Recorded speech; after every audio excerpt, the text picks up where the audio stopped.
안녕하세요. 인공지능 알고리즘 시간이 돌아왔습니다.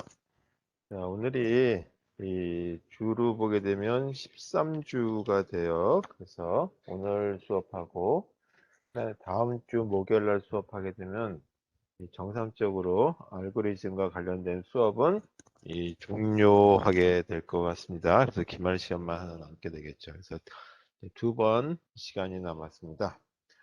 자, 그래서 저희 매번 3시간을 꽉꽉 채워서 수업은 하지 않았지만 그런 대로 이 아쉬운 대로 진도는 나간 것 같아요. 그래서 그 중에 하나가 이제 자료 구조하고 알고리즘을 둘로 나눠서 수업을 하는 바람에 일단 어느 정도는 진도를 나갔다라고 보시면 되겠습니다. 자, 오늘은 전 시간에 백트래킹이라고 하는 거 하면서 끝쪽에 그거하고 유사한 알고리즘 중에 하나가 한정분기라고 하는 말로 나오는 알고리즘이었죠. 한정분기. 그래서 이 알고리즘을 한정분기라고 부르게 된 게 브랜치라고 하는 우리 이제 가지를 뻗어나가는 부분이죠. 이제 고트문과 같은 경우 분지라고 하는 그거와 그 다음에 바운드.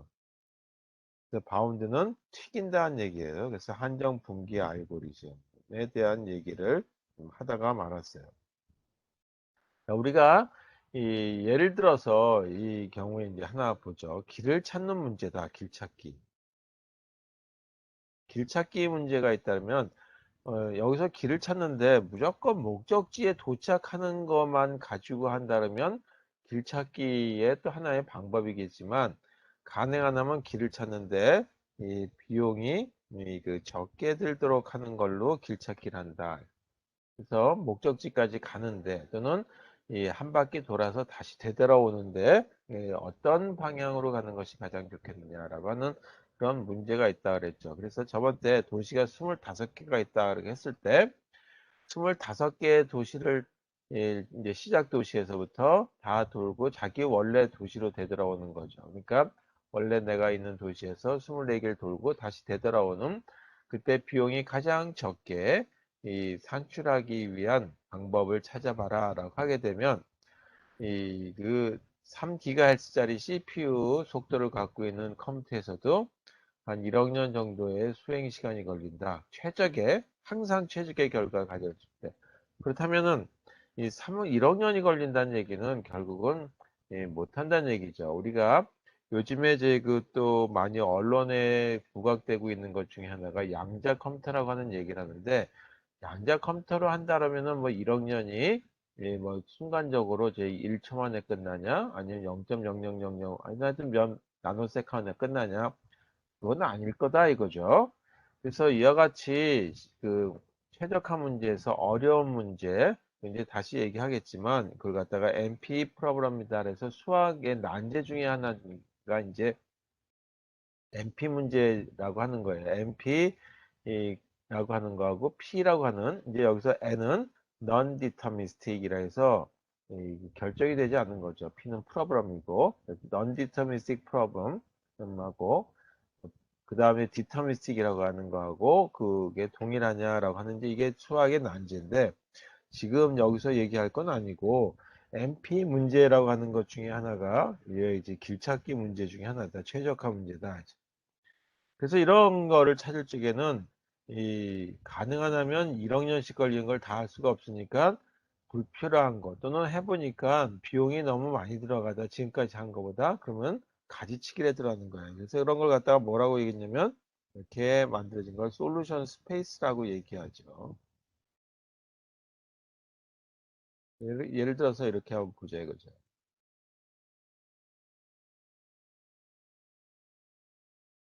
이렇게 된 분이 솔루션 스페이스라서 맨 아래쪽에 있는 리프 부분에 해당 부분이 이 최종 결과를 나타내는 거다 하죠.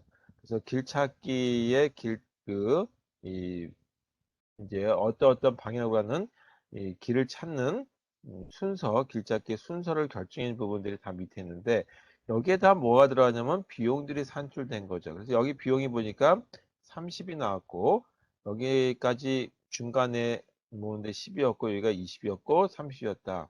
근데 요쯤에 와서 보니까 여기가 비용이 50이 나오더라. 그러면 더 이상 이 부분에 50이라고 하는 거에서 진행할 필요가 없죠. 30이 현재로서는 가장 좋은 값이었으니까. 그러면 이 이유는 갈 필요가 없다. 그래서 이 부분은 잘라버린단 말이에요. 그래서 여기가 뭐냐면 탁 튕겨서 되돌아간다. 그래서 바운드라고 하는 얘기를 여기서 쓴다. 이 부분이 50이라고 하는 비용이 나왔으니까 여기서 더 이상 가지 말자. 바운드. 이렇게 나오는 얘기를 하는 게 그 한정 분기라고 하는 브랜치 앤 바운드 더 진행할까. 그다음에 또 이쪽으로 진행해 보니까 여기가 5가 나오고 그다음에 여기가 3이 나오고 그리고 여기가 20이 됐다라고 한다면 이제는 요 길이 가장 좋은 길이 되는 거죠. 이 길이. 그래서 이 길이 가장 좋은 길이니까 현재 20이라고 하는 것이 가장 적은 값이니까 20을 가지고 또 다시 한번 해보죠. 그럼 이쪽 길로 다시 가보니까 여기서부터 지금 이 5에다가 여기는 23이 나왔다. 그러면 더 이상 갈 필요가 없겠죠. 그럼 여기서도 다시 바운딩이 이루어지고 이 위에는 할 필요가 없게 되는 거죠. 이런 식으로 해서 가지치기를 하면서 이 모든 솔루션 스페이스라고 하는 해에 해당되는 이런 그 추리 모습의 거를 자꾸 잘라 들어가게 되면 그만큼 다 가야 될 전체적인 맨 아래에 있는 것이 뭐 팩토리얼 만큼의 개수가 있다라고 하면 지금 도시가 하나, 둘, 셋, 네 개면 4팩토리얼에서 뭐 여러 개가 있겠죠. 그 중에 일부는 안 하게 되는 거다. 저는 일부만 하게 되는 게서 이 비용을 산출하는 거죠. 그럴 때 이 가장 좋은 결과를 산출하기 위해서는 가능하다면 제일 먼저 작은 값이 되는 것부터 시작하는 게 좋겠죠. 그런 알고리즘, 근데 뭐가 제일 좋으냐라고 하는 거는 문제마다 틀리기 때문에 그거를 찾는 거는 여기서 오늘 하는 목적은 아니고 그 한정 분기라고 하는 알고리즘에 대한 모습은 어떻게 되는지에 대한 얘기만 목적으로 하도록 하겠습니다. 자, 그래서 이 여러 가지 문제들이 나와 있어요. 이 한정 분기를 해결하는 방법들. 그리고 우리가 이런 걸 갖다 이제 선험 알고리즘 또는 이 최적화 알고리즘의 준 최적화 결과를 얻기 위한 목적을 가지고 있습니다. 그래서 이건 준 최적화 결과를 산출하기 위한 용도죠. 이게 이제 한정 분기 알고리즘에서 많이 사용하는 용도예요. 준최적화가 뭐 요거만 가는 건 아니고 다른 데도 준최적화 결과를 얻을 수 있다. 완전하게 모든 경우에 최적화를 얻을 수는 없는 경우이기 때문에 그래서 이와 같은 경우에 하나의 문제가 TSP 프로그램이라고 하는 거에 대한 얘기를 전 시간에 하다가 말았어요. 이게 이제 이 트래블링이라고 하는 여행하는 거죠. 그 다음에 세일즈맨. 세일즈 펄슨 요즘에는 맨이라고 하는 말을 쓰면 남성만 얘기한다라고 해서 세일즈 펄슨이라고 하죠. 프로그램. 이걸 갖다 TSP라고 하는 문제고 이게 이제 이 시작 도시에서 이 판매원이 시작한 도시에서 시작 지점에서 또는 시작 지점에서 출발해서 이 각 도시를 방문하고 방문 후에 다시 이 출발지로 시작 지점으로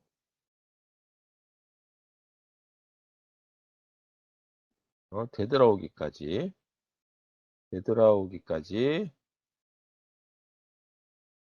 오늘 그 자세가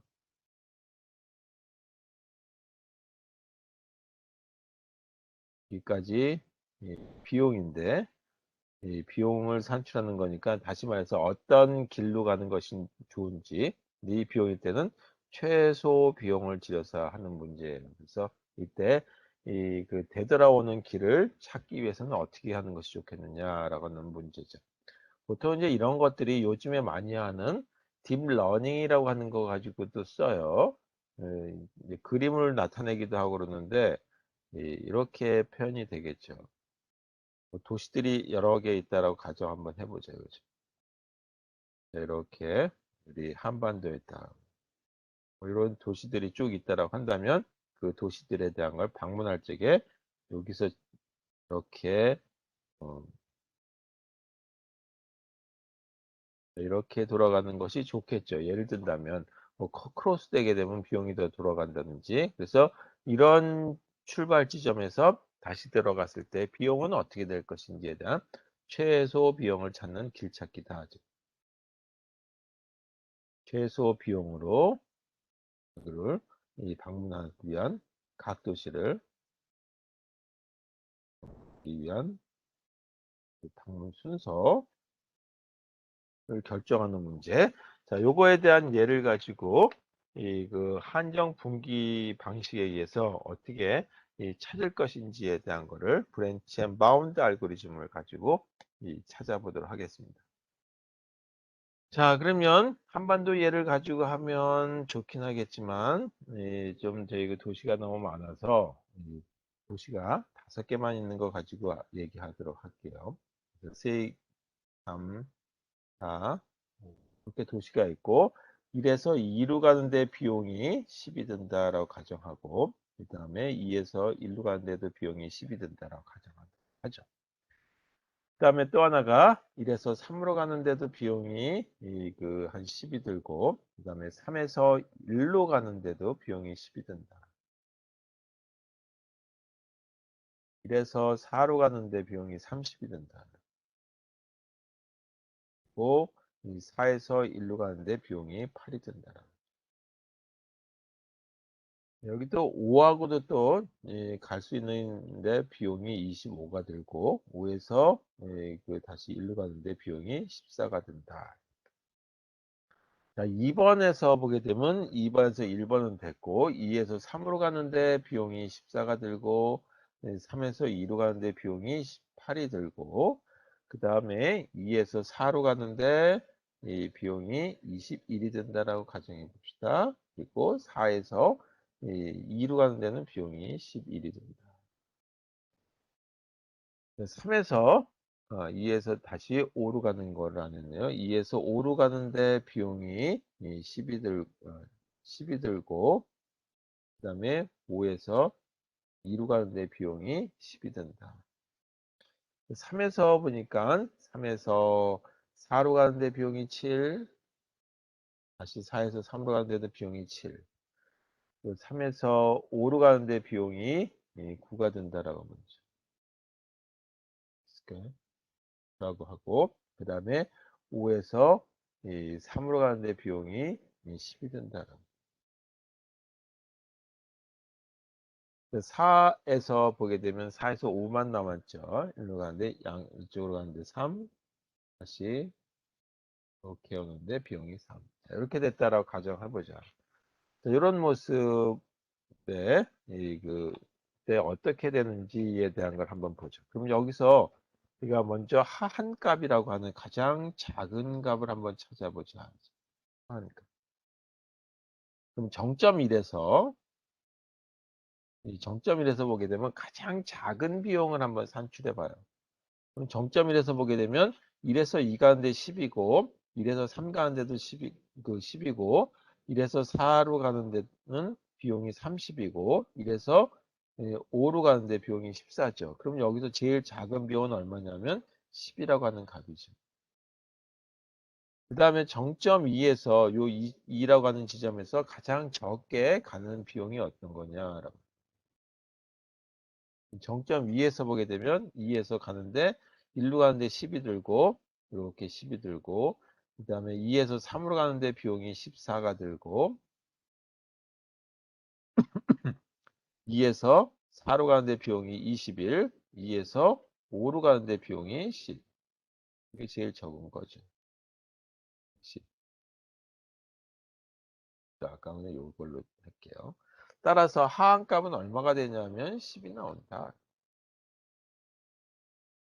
정점 3에서 보게 되면 가장 비용이 적게 드는 이 지점에서 보게 되면 1로 가는데 비용이 10이 나오고 2로 가는데 18이 나오고 이렇게 나오는데 18이 나오죠. 그 다음에 3에서 4로 가는데 비용이 7이 나오죠. 다음에 3에서 5로 가는데 비용이 9가 나왔어요. 그리고 가장 적은 비용은 뭐냐면 7이라고 하는 비용이 가장 적죠. 따라서 이때도 하한값은 7이 나온다. 노란색으로 쓸까? 그 다음에 정점 4에서 보게 되면 가장 비용이 적게 나오는 부분을 찾아보니까 4에서 1로 가는데 비용이 얼마가 나오나 보니까 8이 나오고 4에서 2로 가는데 비용이 11이 나오고 여기 11이죠. 4에서 3으로 가는데 비용이 7이고 그 다음에 4에서 5로 가는데 비용이 3이 나옵니다. 가장 적은 비용이 요거죠. 3. 따라서 여기 이 상한값은 3이 나옵니다. 자, 마지막 정점. 자, 정점 5에 대해서 5에서 보게 되면 5 기준에서 봤을 때 1로 가는데 비용이 14, 그 다음에 2로 가는데 비용이 10, 그 다음에 2에서 3으로 가는데 비용이 10, 10이죠. 10. 그 다음에 5에서 4로 가는데 비용이 3. 그럼 뭐가 제일 적게 나오냐면 3이라고 하는 비용이 제일 적게 나오는 거죠. 따라서 이걸 다 더하게 되면 이 합이 합이 가장 작은 값이죠. 이게 가장 좋은 건데 이렇게 길을 찾아가게 되면 가장 좋긴 하겠지만 이거보다 약간 커질 수도 있겠죠. 헤딩을 이 5개를 다 더해보죠. 그러면 벌써 20, 그 다음에 30, 33이 나옵니다. 그래서 최적해는 자, 이 얘기를 보게 되면 최적해는 이 33보다 작을 수 없다는 얘기죠.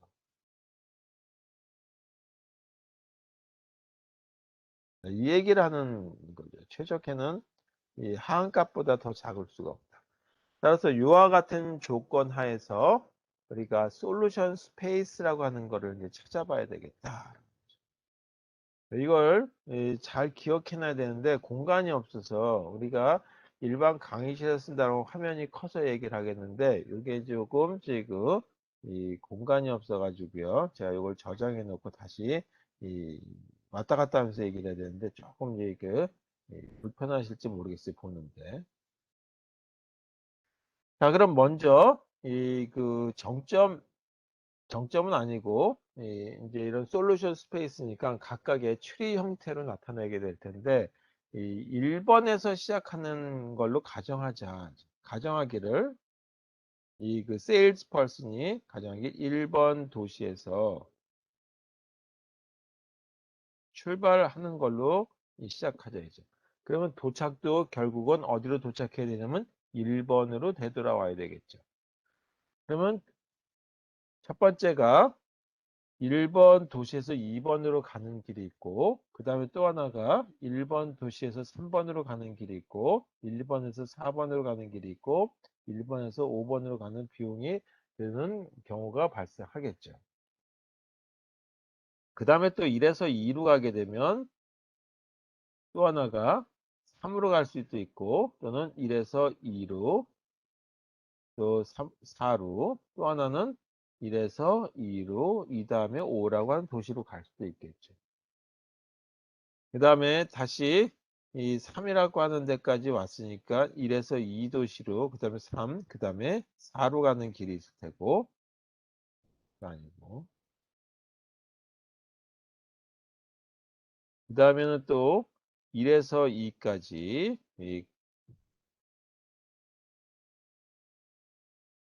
1에서 2까지 가는 거는 됐고 3까지도 됐어요. 그 다음에 어디를 갈 거냐면 5를 거쳐 가지고 이 마지막 4를 거쳐 가지고 가는 방법이 있겠죠. 그러면 여기서는 어떻게 했냐면 마지막 도시는 4가 될 테고 여기 도시는 이제 그 5가 될 테니까 굳이 5라고 하는 정점을 표시할 필요도 없고 4라고 하는 거를 정점을 표시할 수도 할 필요도 없겠죠. 자, 이제 이런 상황에서 한번 볼게요. 이 비용이라고 하는 걸 보게 되면 처음에 우리가 시작할 적에 1이라고 하는 정점에서는 33이라고 하는 게 한 값이었어요. 그리고 아직까지 이 도시를 방문하지 않았으니까 이렇게 할게요.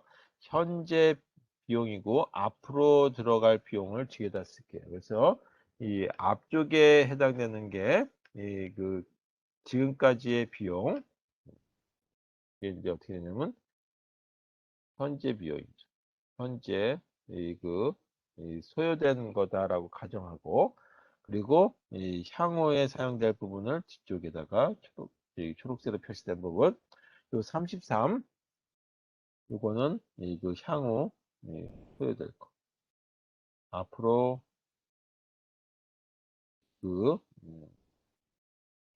가능한 앞으로라기보다 가능한 하한값, 하한값이에요. 이것도 하한값만 쓸게요. 하한값이 됩니다. 그러면 1번 정점에서 시작했을 때 이 가장 적은 비용이 나온다면 33이라고 하는 걸로 아까 계산이 됐다 이거죠. 그 상황에서 1에서 2로 오게 되면 어떻게 되냐 하면 다시 되돌아가 볼게요. 저장을 하고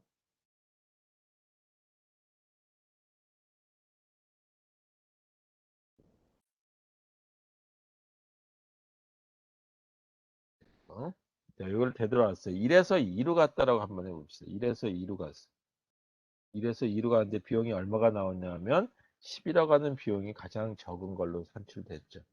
그 다음에 2에서 갈 수 있는 비용은 뭐가 되냐면 2에서 3으로 가는 거 요거, 그 다음에 3에서 가장 적은 값, 4에서 가장 적은 값, 5에서 적은 값, 요 네 개를 더하게 되면 어떤 값이 나오냐면 10, 23이라고 하는 거죠. 현재 비용은 10이고, 그래서 이 1에서 2로 갔을 때 2에서 2로 갔을 때 보게 되면 이 현재 어떤 값이 나오냐면 10이라고 하는 값이 나왔고, 현재 10이라고 하는 값이 들었고, 앞으로 이 하한 값, 제일 적은 값은 뭐가 되냐면 10 더하기 7 더하기 3 더하기 3. 따라서 이거는 23이라고 하는 값이 더 추가된다. 그건 가장 작은 값이다 이거죠. 그래서 토탈 얼마가 나오냐면 33이라고 하는 비용이 나온다. 자, 이렇게 생각해서 이 10 더하기 23이에요. 그거를 자, 다시. 네.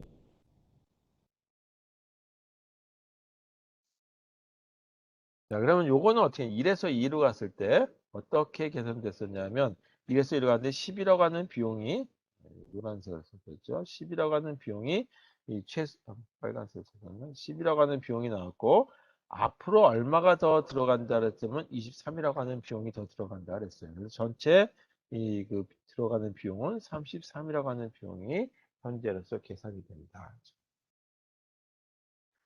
자, 그 다음에 1에서 2로, 2에서 3으로 가는 비용이 나왔을 때, 와 같은 경우는 어떻게 되느냐. 그래서 1에서 2로 갔을 때 30인데, 1에서 2, 2에서 3. 자, 그러면 이거, 이렇게, 이거 저장하고, 1, 2, 3 이렇게 됐을 때,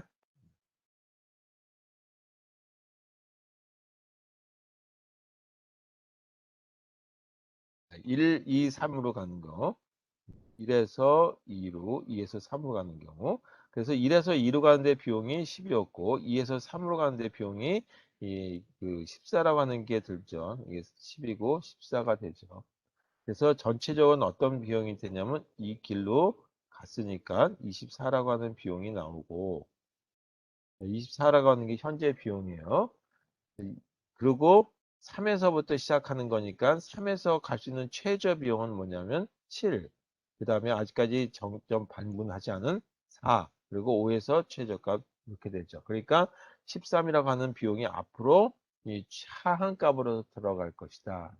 그래서 24 더하기 13이라고 하는 비용이 1에서 2로, 2에서 3으로 갈 때까지의 비용에다가 예측한다면 최소 비용은 13이라고 하는 건데 아마 13보다는 더 큰 값이 나올 거다라고 하는 뜻이에요. 자, 그런 관점에서 보시고 이거를 아까 이 그림을 다시 로드하는 걸로 보도록 하겠습니다.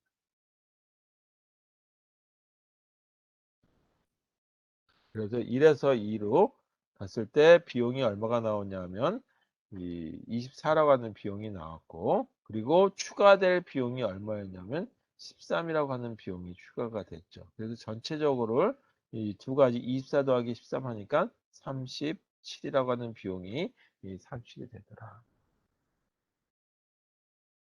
자, 그 다음에 1에서 2로, 2에서 3으로, 3, 요거 끝나고 나면 어디로 간다는 얘기예요? 3 다음에 4, 그 다음에 5, 다음에 1. 이렇게 간다는 얘기가 되겠죠. 자, 그럼 이런 경우에 이 방문을 하는데, 이제는 이 1에서 2, 이 다음에 3 다음에 이제 4를 가는 걸로 한번 방문해 보자. 4를 가는 걸로 방문해 보면 비용이 어떻게 되는지 볼게요. 7이고,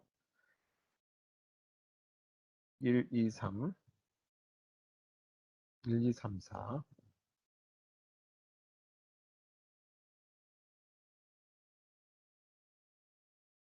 이제 1, 2, 3, 4예요. 2, 3, 4에서 이렇게 가는 걸로 하는 걸로 찾아보자. 그러면 1에서 2로 가는 비용, 그 다음에 2에서 3으로 가는데 비용, 3에서 4로 가는데 비용, 이렇게 되는 거죠. 그래서 1, 2, 3까지 하는 데는 이 24라고 하는 비용이 들었고, 그 다음에 여기까지 오는데 7이라고 하는 비용이 들었어요. 그래서 이거는 얼마가 되냐면 1에서 2로 가는데 10, 그 다음에 2에서 3으로 가는데 비용 14, 3에서 4로 가는데 비용 7. 따라서 24에다 7을 더하니까 31이라고 하는 비용이죠. 31. 32라고 하는 비용에다가 아직까지 가지 않은 길 있죠. 4에서 이 5로 가는 비용이 나올 거예요. 그래서 4에서 5로 갈 수밖에 없으니까 이 비용은 3이 들고 34에다가 얼마가 더 추가돼야 되냐니까 3이라고 하는 비용이 추가되고 5에서 다시 14라고 하는 비용이 추가되는 거죠. 더 이상 가볼 필요가 없는 거죠. 4까지 가는 거니까. 자, 이렇게 되는 이 환경에서 다시 앞으로 되돌아가서 한번 보죠.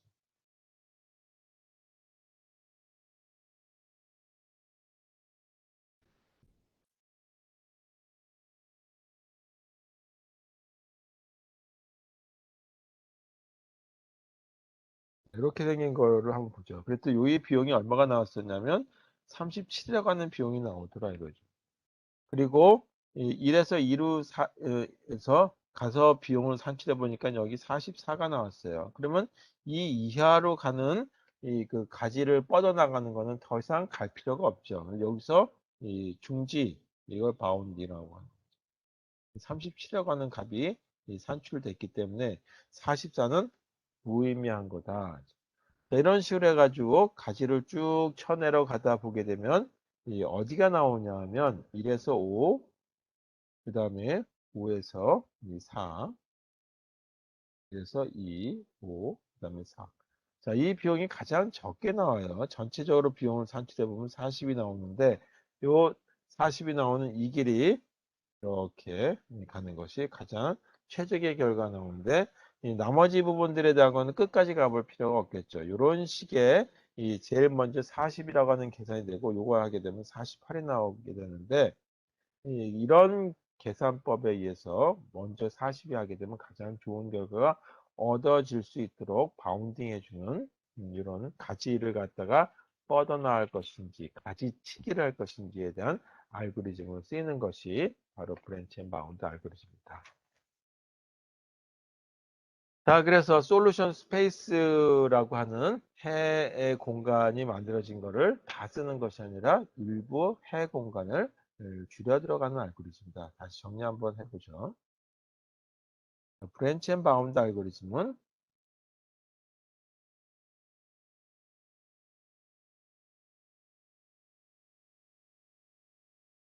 이거는 이 솔루션 스페이스라고 하는 솔루션 스페이스.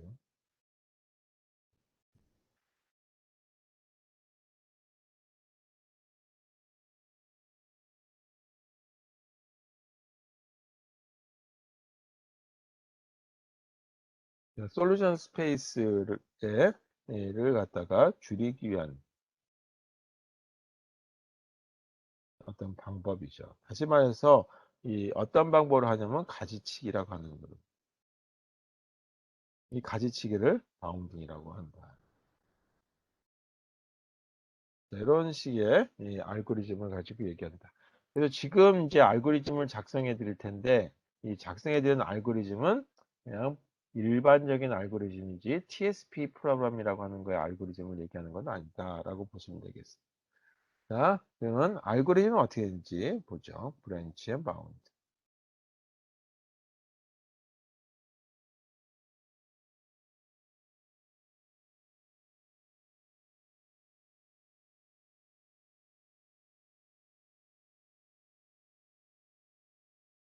브랜치 앤 바운드 알고리즘. 네, 만약에 그 TSP 프로그램이다라고 한다면 S라고 하는 거에는 정점들 또는 도시들의 이 값에 해당되는 걸 들어가겠죠. 그 각 도시에서 예를 들어서 서울에서 출발한다면 서울에서 서산 가는데 비용이 5천 원. 그다음에 서울에서 이제 그 광주로 가는데 비용이 10,000원.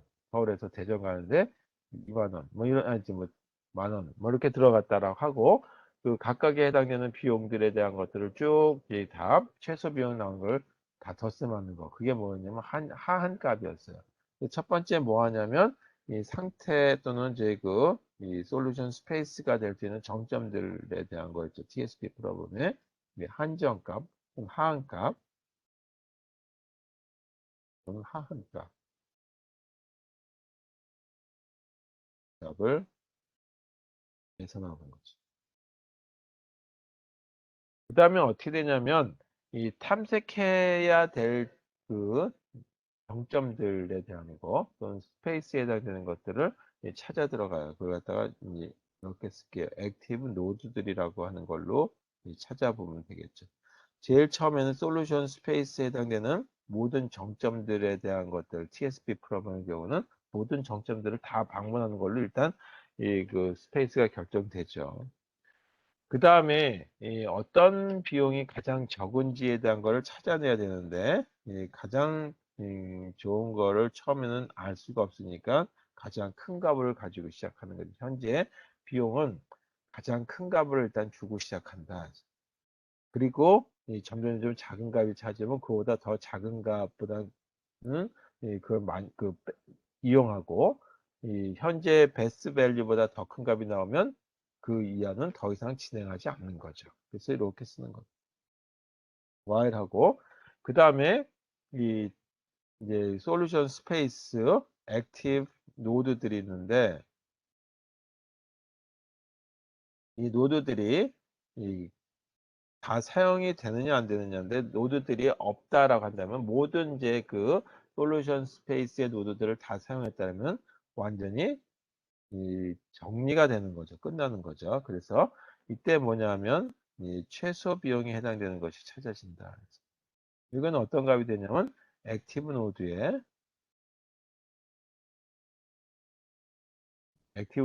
상태 중에서 하한 값이 가장 작은 거, 한정 값이 가장 작은 상태에 해당되는 부분이 S민이라고 하는 걸로 들어갑니다. 자, 그 다음에 어떻게 되냐면 S민을 액티브 노드에서 가장 작은 부분에 해당되는 걸 갖다가 이거를 그 액티브 노드 그룹에서 제거한다. 그리고 이 S민이라고 하는 정점에서부터 확대를 해야 되는 거죠. 이거에 이 자식 그 노드들을 갖다가 이렇게 부를게. S1 프라임, S2 프라임, 그래서 SK의 프라임을 생성하고 그다음에 이 각각의 한정값, 아까 한정값 생성하는 거 했었죠. 값을 계산한다. 산출하는 거죠. 그 다음에 8번인데 요 줄에 맞춰서 여기 공간이 없으니까 8번을 쓸게요. 이 줄에 맞춘 것 중에 8번에서는 루프를 돌아가는데 1부터 시작해가지고 이 차일드 노드를 K개까지 만들었으니까 1부터 K까지 하면서 그 하한값에 해당되는 것들하고 베스 밸류라고 하는 거하고 비교를 하죠. 그래서 이 K개에 해당되는 차일드가 만들어졌는데 이거에 이 한정값을 비교해 본다. 이거와 그 다음에 현재 산출된 베스트 밸류라고 하는 거하고 값을 비교해서 만약에 가장 큰 값, 좋은 값, 베스트 밸류보다 더 크다라고 한다면 이 더 그 차일드들을 진행할 필요가 없죠. 그래서 가지치기라는 거예요. SI 프라임이라고 하는 차일드로부터는 더 이상 갈 필요가 없으니까 이거를 가지치기 한다. 네, 이걸 다른 얘기는 뭔다고 하면 여기서 일단 계속 진행하지 않기 때문에 바운딩이라고 얘기한다. 그래서 치게 올라가라.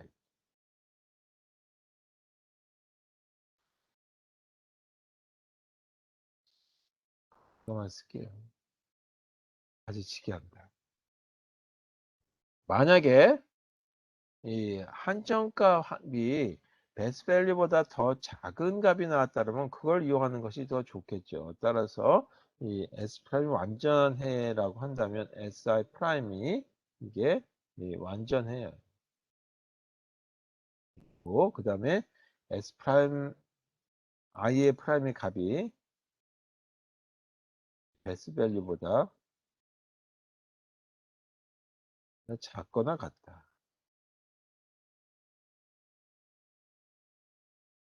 작다만 쓸게요. 이렇게 되면 어떻게 되냐면 베스트 밸류 값을 SI 프라임이라고 하는 차일드 노드의 이 한정값을 가지고 바꿔주면 될 거다.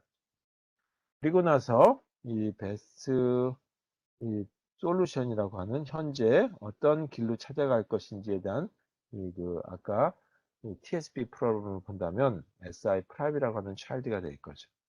완전해라고 하면 되는데 완전해가 아니다라고 한다면 SI 프라임이라고 하는 차일드 이거를 액티브 노드들에다가 추가합니다. 자, 이렇게 된 걸로 해서 이 부분에 해당되는 가로 그리고 마지막 이 전체 가로로 프로그램이 완성이 되겠다. 자, 이렇게 번호가 안 붙였는데 이 부분이 9번, 그 다음에 이 S의 가지치기 하는 부분이 10번이라고 가정하고 다시 else 부분은 11번 라인, 그 다음에 SI의 값이 이렇게 결정되는 베스 밸류 값이 결정되는 걸 갖다가 12번이라고 하고 그 다음에 베스 밸류 SI 프라임인 걸 13번이라고 할게요.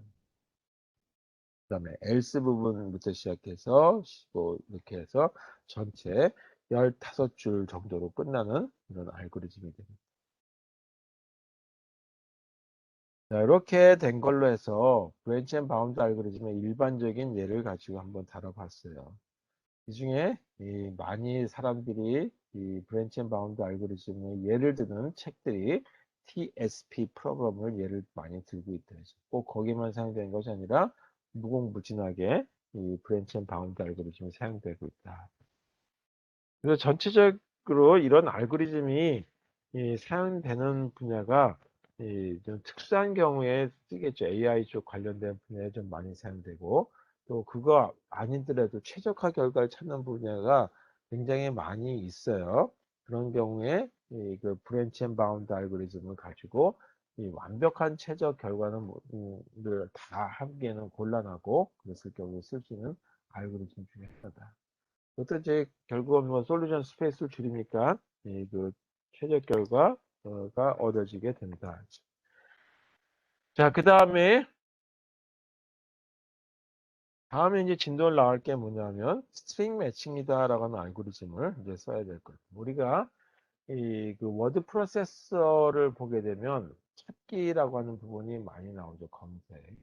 그런 경우에 쓰는 것 중에 하나예요. 여러 개의 그 문장들이 쭉 만들어져 있는데 예를 들어서 한 500페이지짜리 책을 내가 썼다 보고서를 썼다라고 하면 그 보고서에서 특정한 단어를 가지고 뭔가 이제 그거를 뽑아내야 된다든지 아니면 변경을 해야 된다든지 했을 경우에 그 찾기 위한 거 그런 걸 갖다가 뭐냐면 그 스트링 매칭이다라고.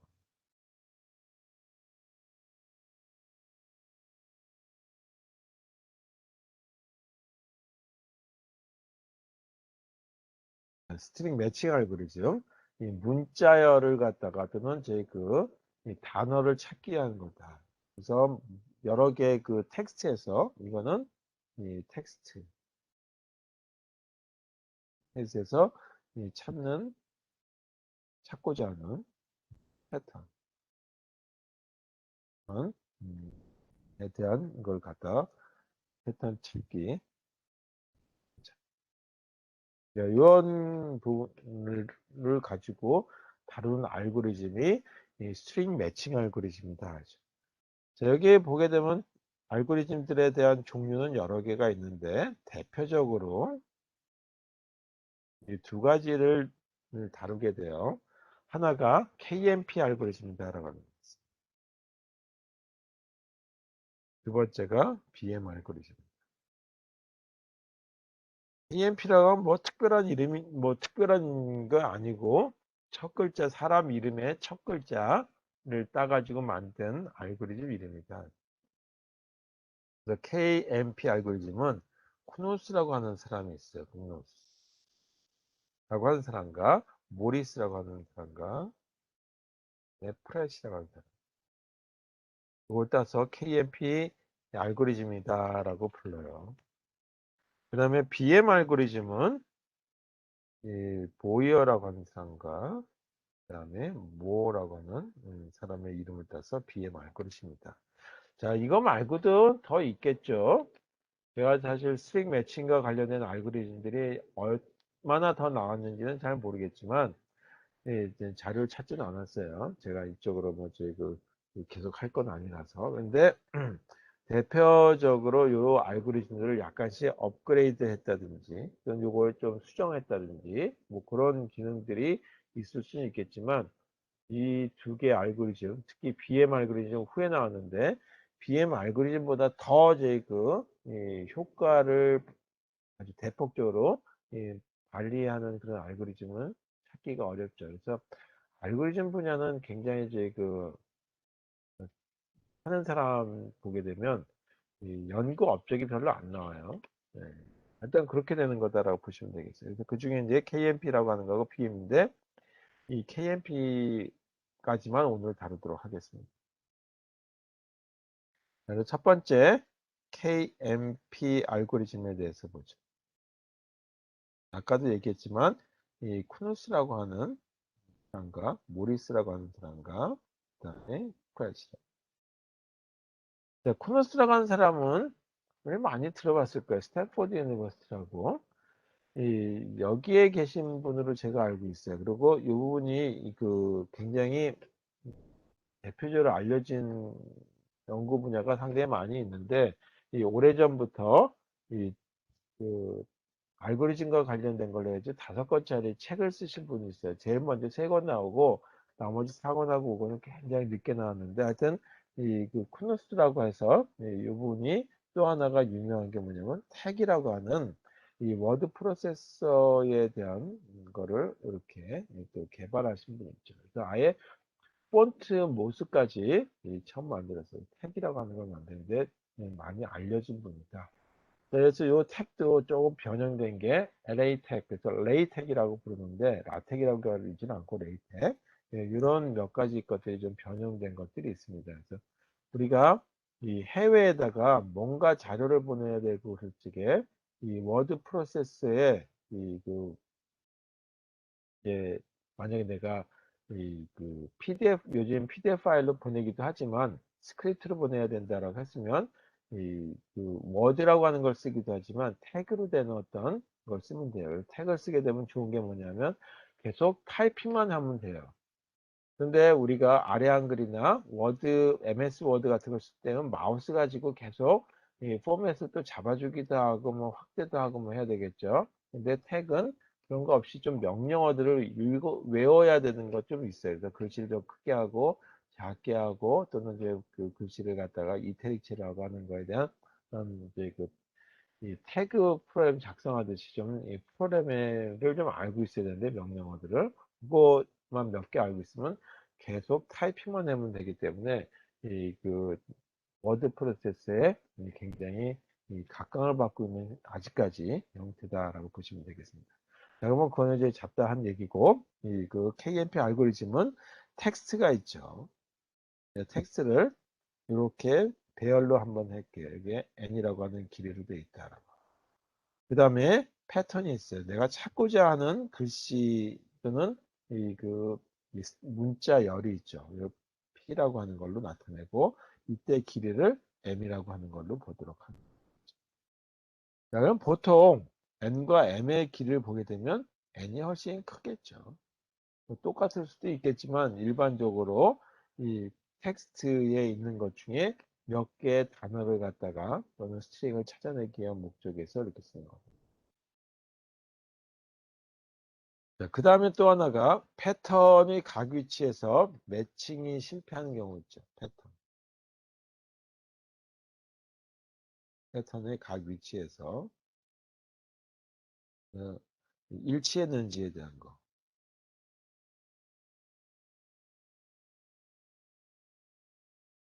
일치하는지를 보는데 만약에 내가 찾고자 하는 단어가 우리가 워드프레스를 만드는 사람들을 만들어서 이 단어 찾기라고 하는 걸 넣었다라고 하게 되면 이런 알고리즘을 모르는 사람은 처음부터 저희 그냥 뭐 하나씩 비교하겠죠. 첫 번째 패턴의 1번과 텍스트의 1번하고 비교하고 그 다음에 또 이 텍스트의 2번하고 또 그 패턴의 2번하고 다르면 또 비교하고 그러다가 또 똑같은 이제 그 첫 글자가 나오면 그 다음 것도 비교하고 그런 식의 방법을 쓰게 되는데 만약에 텍스트가 엄청나게 길다라고 한다면 이때 소요되는 시간은 엄청나게 길어져서 단어 또는 몇 개 되는 거 찾는데 세월이 한참 걸릴 거란 말이에요, 시간이. 그렇게 되면 그 워드프레스 안 쓰게 되겠죠. 그래서 그런 경우에 이런 알고리즘들을 추가해 줘야 된다. 그래서 패칭이 실패한 경우 어떻게 되냐면 어디서부터 되돌아가서 다시 찾아야 될 것인지에 대할 것, 되돌아갈 것. 곧 다시 말해서 다시 매칭을 점검할 것을 얘기하지. 일치되는 곳,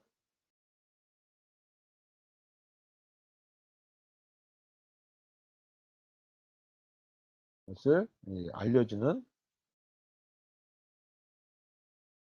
그 1차원의 어떤 제 배열을 갖다가 준비를 해야 돼요. 어디를 되돌아갈 것인지. 그래서 그 1차원 배열을 갖다가 next라고 하는 걸로 하고 이때 길이는 패턴의 길이 m하고 똑같이 만들어 보도록 하겠다. 자, 그러면 예를 들어서 이런 경우를 보겠어요. 텍스트가 있는데 이 텍스트를 보게 되면 텍스트에 1차원으로 표시되는 걸로 보면 되겠죠. 쭉 있는데 여기에 A, B, C, D, A, B, C, D 이렇게 만들어져 있다라고 한번 해보죠. 그리고 패턴은 A라고 하는 거하고 일치되는 부분부터 시작한다라고 가정했을 때 여기가 A, 이거 일치되죠. 그 다음에 B 일치된다라고 가정하고 C, D, A, B, C, 그 다음에 W가 돼 있다라고 하는 걸로 보죠. 그러면 요거 일치됐으니까 문제가 없고 요것도 일치됐고 요거 일치됐고 요거 일치됐고 요거 일치됐는데 이게 불일치단 말이에요. 여기 Z라고 하는 게 더 들어가 있더라고요. 그러면 이 부분에 있어서 불일치가 발생하는 거죠. 그러면 어떻게 해야 되냐? 다시 요걸 한 칸 옮겨서 여기서부터 다시 A, B, C 이런 식으로 한다는 거는 아주 저희 그 패턴을 한 칸 옮겨서 텍스트에 이 B하고 또 한 거, 또 그 다음에 또 한 칸 옮기고 또 한 칸 옮기고 이거는 아주 저희 그 불합리한 방법이다 이거죠. 그럼 이렇게 하지 말자. 이런 방법을 쓰지 말고 이 방법 쓰지 말고 이거를 이동을 한다는 거죠. 이렇게 쭉 이동을 해. 그래서 어디서부터 시작하면 되냐면 이 지점부터 시작합니다. 여기서부터 A로 치고 그 다음에 여기에 B 그리고 D T 그럼 일치가 되겠죠 하여튼 자, 그리고 다시 A 이런 식의 모습을 가져가는 거 이만큼 이동을 하는 이런 거 얼마만큼 이동할 것인지를 나타내는 이게 바로 next라고 하는 데다가 넣습니다. P라고 하는 패턴에 보게 되면 조금 전에 보게 되면 A가 있었고 B, C, D, A, B, C, W, Z. 그래서 1, 2, 3, 4, 5, 6, 7, 8, 9. 그래서 9개에 해당되는 글자로 이루어져 있다. 여기서 next라고 하는 그 패턴에서 다음에 돌아갈 부분을 만들어 주는데 뭐 똑같은 그 사이즈에 해당되는 배열로 만들어 주는 거죠. 여기도 배열의 순서를 인덱스라고 하는 거죠. 9까지. 그럼 어디로 되돌아갈 거냐라고 하게 되면 이 되돌아가는 값을 주게 되는데 최초에서는 이 되돌아갈 값이 필요 없겠죠. 그래서 0이라고 하는 걸로 시작됩니다. 만약에 이 B라고 하는 데서 불일치가 이루어졌다라고 한다면 어디서? 여기서 불일치가 이루어졌다면 다시 A로 시작해야 되는 걸로 가면 되겠죠. 그래서 1번에 해당되는 거다. 이것도 불일치가 발생하게 되면 A를 가지고 A하고 하는 것 되니까 인덱스 값 1번 값을 넣어준다. 이제 패턴에. D에서도 불일치가 발생하게 되면 A하고 다시 시작하면 되니까 1번에서 그 패턴에 이동을 하면 되겠죠. A라고 하는 게 가게 만들면 된다. 그 다음에 A에서 여기서부터 이제 좀 달라지는데 A에서 뭐, 여기가 아니야. A에서 일치를 안 했다라면은 여기서 그러면 1번으로 가면 되겠죠. 그래서 여기도 1번. 자, B라고 하는 이 부분에 와서 보니까 일치가 안 됐어요. 그러면 이 B라고 하는 부분이 여기에 있는 거죠. 따라서 이거는 2번 인덱스로 간다. 그래서 이 여기 앞에 있는 걸로 쭉 옮기는 거. C라고 하는 건 어디 있냐면 3번에 있죠. 그래서 여기 3번. 그리고 이 W라고 하는 데서 일치가 안 됐다라고 한다면 이번은 A, B, C까지 맞았으니까 D에서 오면 되는 거죠. 따라서 4번에다가 일치를 시켜주면 되겠죠. 그리고 Z에서 일치가 안 된다면 다시 A에 해당되는 위치값을 가지고 시작하면 되니까 1 이렇게 씁니다.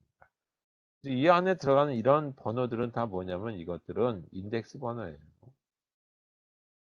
뭐의 인덱스 번호냐면 패턴들이 있는 인덱스 번호, 패턴에 그 문자가 있는 인덱스 번호다. 그럼 이와 같이 next 값은 어떻게 산출할 것이고 그 다음에 일치가 됐는지에 대한 위치는 어떻게 살 거냐 찾기 요거에 대해서 알고리즘을 작성하고 수업을 끝내도록 하겠습니다. 자, 그럼 제일 먼저 해야 될 게 next라고 하는 걸 찾아야 되겠죠. 그걸 갖다가 프리프로세싱이다.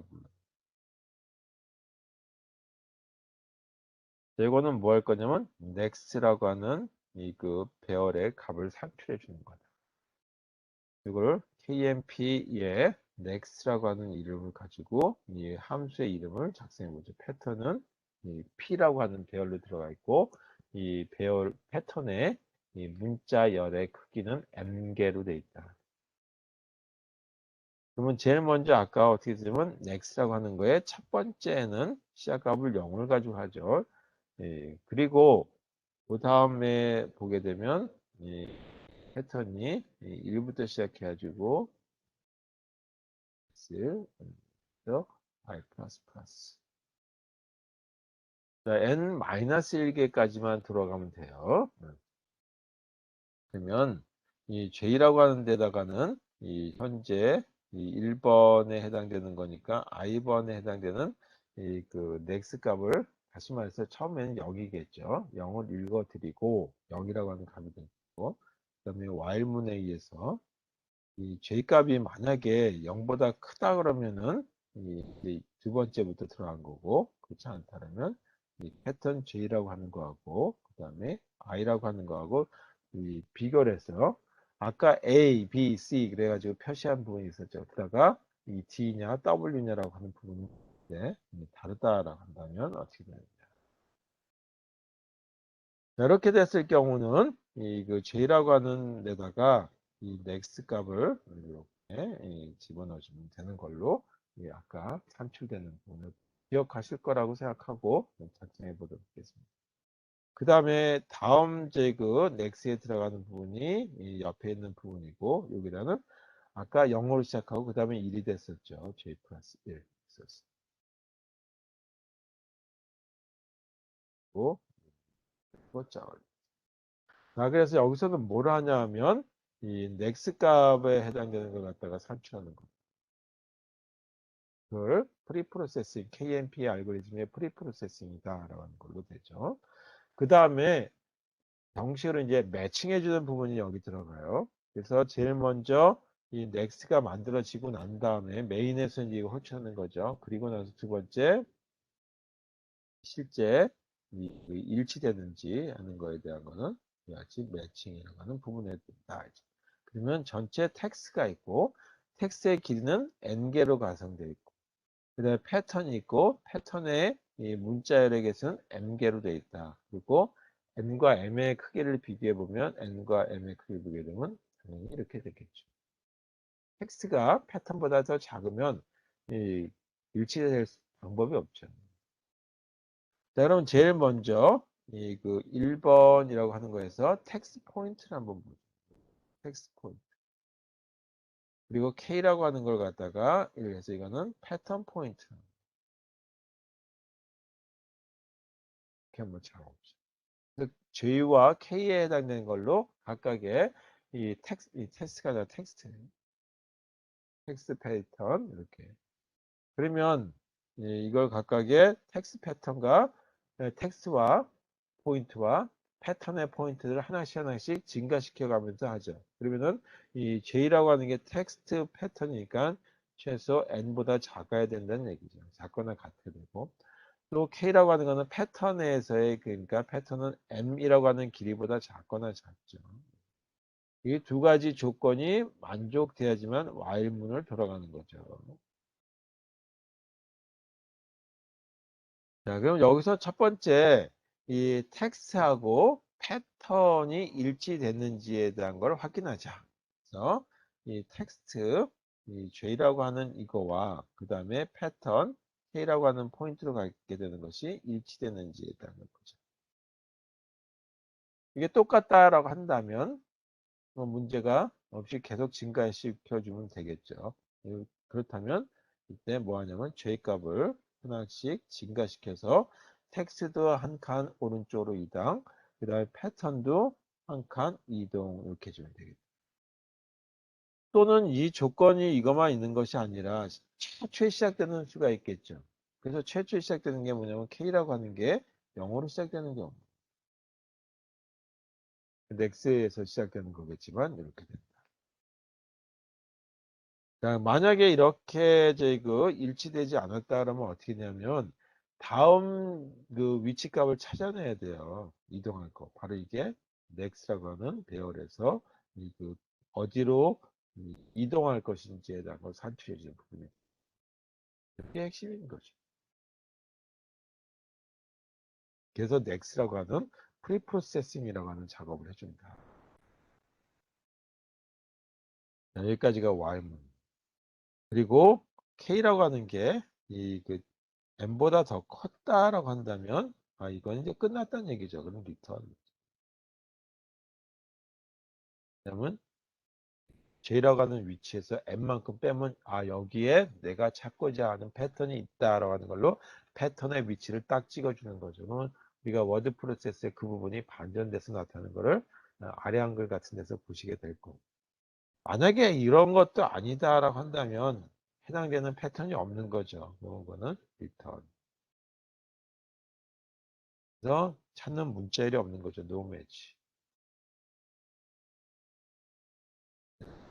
이거하고 짝을 이루는 가로. 자, 이렇게 되는 걸로 해서 알고리즘이 완성이 되겠다. 자, 이 부분을 보게 되면 이 while문이 들어가 있죠. 하나는 n만큼 들어가고 하나는 m만큼 들어가는데 n이 훨씬 더 크겠죠. 텍스트가. 따라서 이거의 알고리즘은 이만큼의 시간 복잡도를 갖게 된다. 그 다음에 next 산출하는 알고리즘은 뭐였었냐면 그 패턴만큼만 들어가게 되는 거죠. 그래서 m만큼 들어가요. 그래서 이 n 더하기 m인데 n이 훨씬 더 크기 때문에 5의 n이라고 하는 걸로 시간 복잡도가 벌린다.